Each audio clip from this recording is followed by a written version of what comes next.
What to do if the air leaking at muzzle? There are two reasons for air leakage from the muzzle: air leakage without pulling the trigger, and air leakage with the trigger pulled. Let's open the exhaust cover first. Remove the retainer ring, then knock the cylinder out. If this O-ring is damaged, it will cause air leakage even if the trigger is not pulled. If the bumper is damaged, the muzzle leaks when the gun is fired. We only need to replace a new O-ring and the bumper. Be careful when placing it. The sizes on both sides are different. Put the small side in. Be careful to put it on the side with the exhaust hole. Just put the driver in again. You need to stretch the driver when you release it.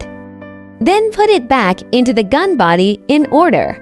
Put on the O-ring. Put on the retainer ring. Finally, put on the exhaust cover and tighten the screws. After the repair is completed, we install the staples. Check whether the nailing is smooth.